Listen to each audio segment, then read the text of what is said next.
What's that one disgusting thing that everybody except you seems to like?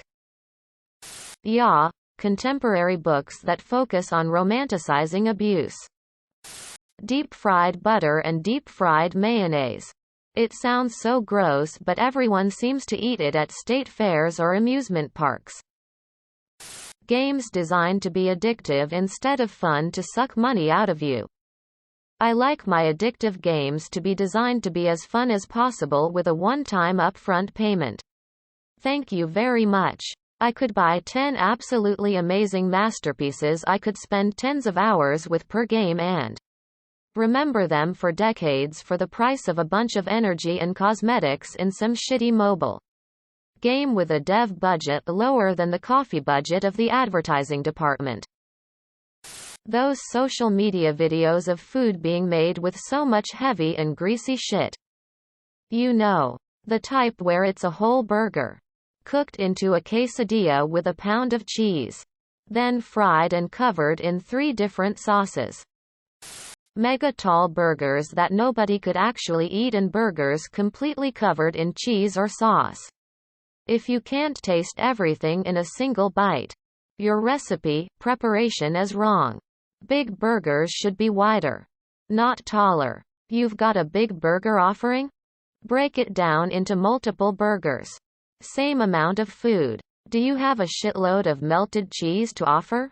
There are better ways than dousing a foot-tall burger in melted cheese if you plan on people to eat it instead of just sharing it on Facebook, TikTok, Instagram. One of my work colleagues. He's the biggest douchebag and poser ever, but except me everyone seems to like him. What is your most expensive mistake? Not doing more research into hiring a roofing contractor. Paid $13,000 for the shittiest job ever. Flashing messed up. Rotten sheathing not replaced. Nails blown clear through the shingles. Reusing shingles when they started running low. Water running behind my siding. No flashing around my chimney. It was a shit show. They didn't even clean up. They left the old roof and nails strewn across my backyard and lawn. I pushed and next thing I know, he's disappeared and I have water running in my house. My insurance guy refused to help and I had to hire an honest roofer and redo the entire job for another $13,000. The second guy cut me a break since he knew I was in a bad spot. Last I heard, that guy was banned from doing work for a few insurance companies. But he changes his name and moves to another city of state often. He would take the money, hire random migrant crews but not give them enough for material, shingles, caulk, flashing, and demand the jobs all be done in one day. Freshman year of college I thought my final exam was at 11:30. It was at 9:30. The exam was 40% of my grade. So I failed. I lost my scholarship and had to pay to retake the class.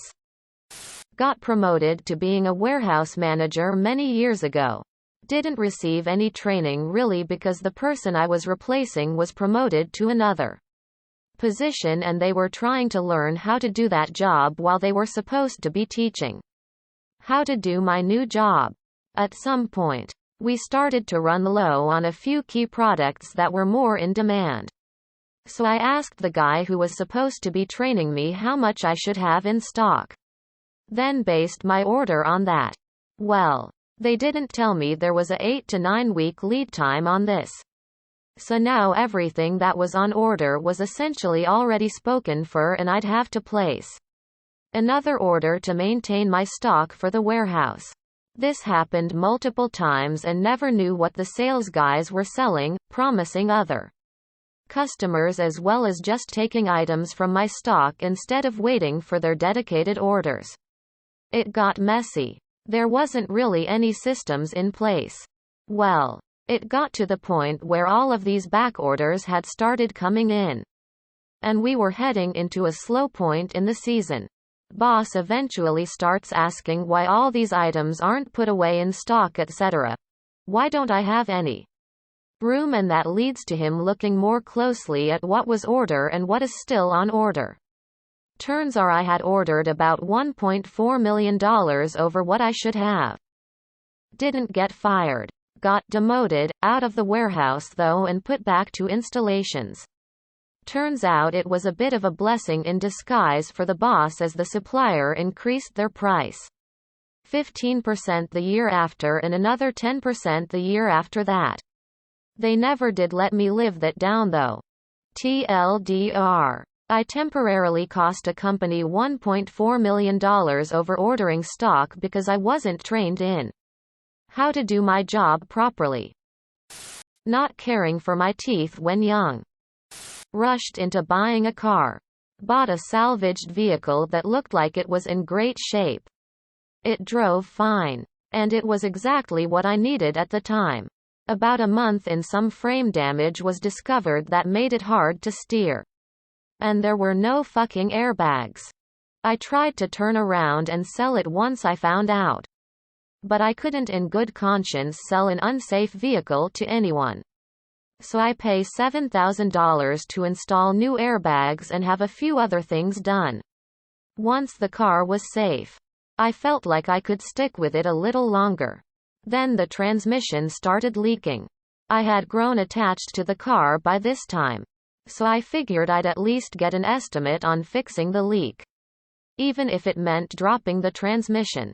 Mechanic gave me a call moments after I dropped it off to tell me he was worried that if he dropped the transmission he wouldn't be able to put my car back together. Because the repairs on the car were so bad, the transmission was essentially holding the whole front end together.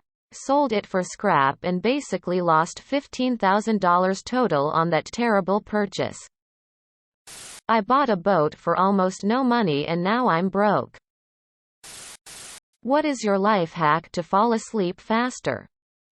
Progressive muscle relaxation. I learned about it from therapy.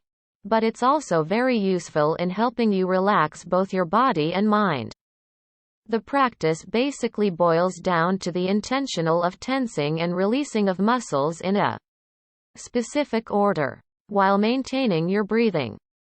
If possible, go to sleep at the same time every night and wake up at the same time every morning. But you have to really stick with it. Not just do it for 3 days and then go, oh, it isn't working. As you keep doing it, your body will get used to it and you'll naturally get tired at the same time every day. Also, make sure you are in a cool, dark room. Those are ideal sleeping conditions. If it's too hot, it's really hard to fall asleep. Ideally, you should need your blanket to actually be a comfortable temperature. If you are not a bit chilly without the blanket, the room ain't cool enough. And if you have a night light or light coming in from a window, that also makes it tough. Even just a tiny bit of light coming in compared to pitch black makes a huge difference. Blackout curtains are great. I like to shoot myself with a tranquilizer, gives the best results. Count down from 1000 but say each digit in your head. 1000, 999, 998, 997. I challenge you to get into the 600s. Stay out of your bedroom and definitely off of your bed unless it is sleepy time. Go to sleep at the same time every night. Do the exact same thing before going to sleep every night. Think about advanced integral calculus. I try to think of the longest word I can that starts with each letter of the alphabet. In order. Then start over and do words that start with ab, ac, ad, a, and so on until I'm so bored that my brain says, "Nahhh fam, we're done here."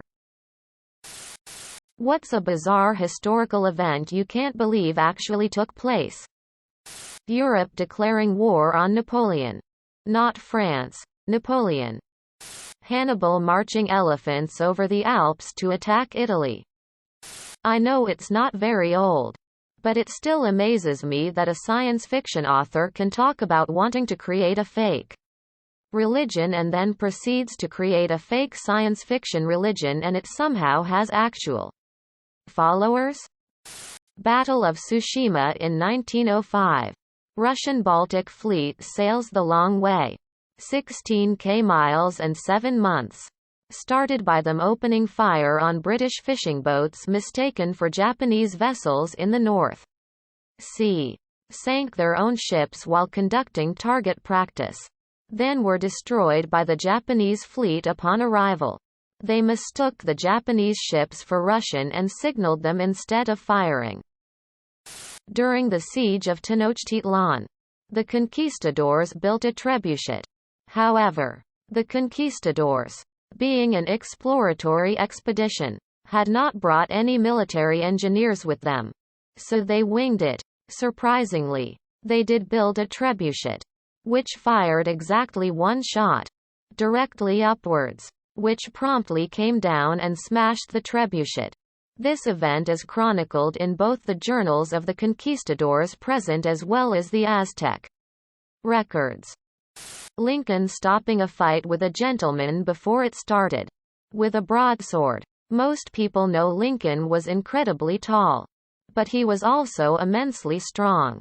A lifetime of grit, graft, and chopping wood made his wiry frame tight with corded muscles.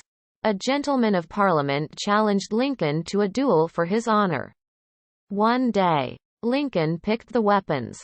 Broadswords. Lincoln showed up to the field of the duel the following day, and with one enormous one-handed swing overhead, lopped a sizable limb off a tree.